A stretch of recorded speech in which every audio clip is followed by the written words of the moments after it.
Dalawa ang pwede nating gawin, ituloy o ibasura. Ang dismissal, ibasura.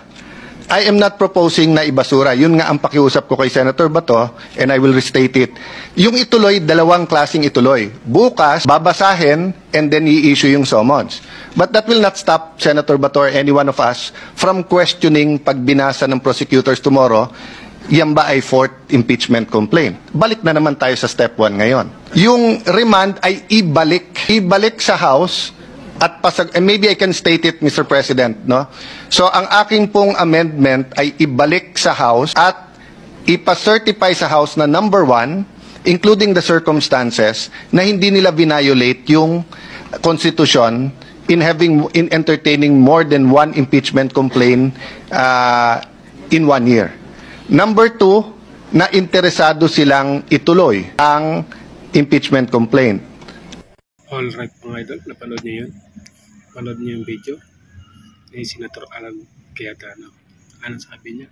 Ibasura o ibalik sa Kamara or sa lower house. Diba?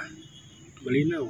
Kasi may nilabag na batas yung impeachment na hinain na yan. Kaya ang dapat talaga dyan, ibasura o kaya ibalik doon sa mga congressman na gumawa niya. Kaya ngayon, malinaw na malinaw. Yung impeachment hinain nila ay return to seller. Ibalik kung saan nanggaling. Tawag ka dyan, return to seller. Nakakatawa, pero yun yung katotohanan. Ang daming nagalit, nag-iiyakan doon.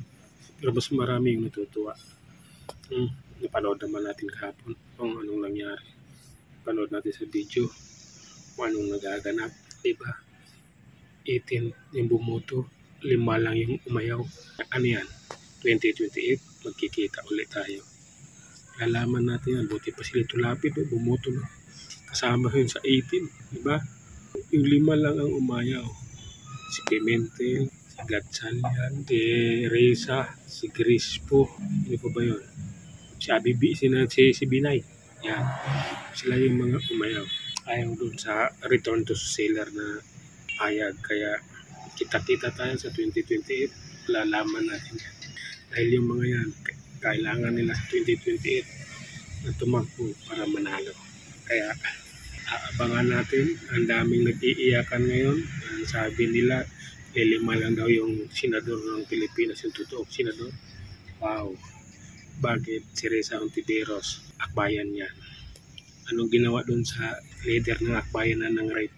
May ginawa ba si Reza? May ginawa ba si Jokno? May ginawa ba si Dilema? Wala. Kaya magkakaalaman tayo ng rape ni Malagat nila. Wala silang ginawa. Dapat sinamahan nila yung nagsampa ng kaso, pinakulong nila yung kanilang membro. Pero wala silang ginawa. Maraming kababalaghan dyan. Si Pimentel, yung asawa niyan, sa gobyerno nagtatrabaho, ginawang diplomat ni Marcos. Diba? Si Gatchalian, yung kapatid niya, nasa DSWD. Kaya, kapit ko yan. Si Binay lang at saka si ang walang sa gobyerno, walang kapit, walang mga kamag-anak na nakaupo sa gobyerno ngayon ni Marcos. Ewan ko lang yung iba. Pero, malabo. 5 versus 18. Napaka-liwanag nun. Diba?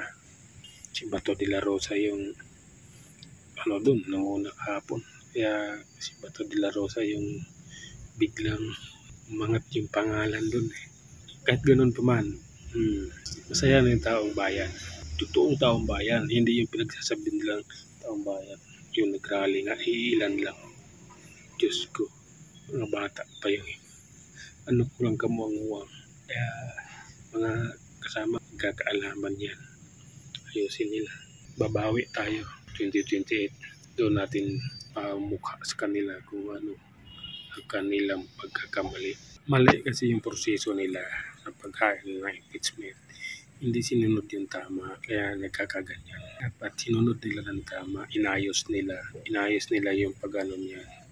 At dapat gumawa rin sila ng batas na, okay, nagpasa sila ng batas na no return, walang return to seller. Diba? Dapat lalo siya ng batas ng ano. Kaya yan, binalik sa kanila. Return to seller tuloy. Return to sender yung kanila ginawa. Impeachment. Kaya nga, siyempre ano lang tayo. Relax na tayo.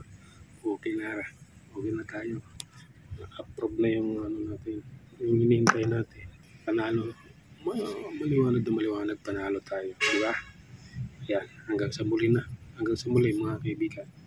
Mga kapwa DDS. Maraming salamat.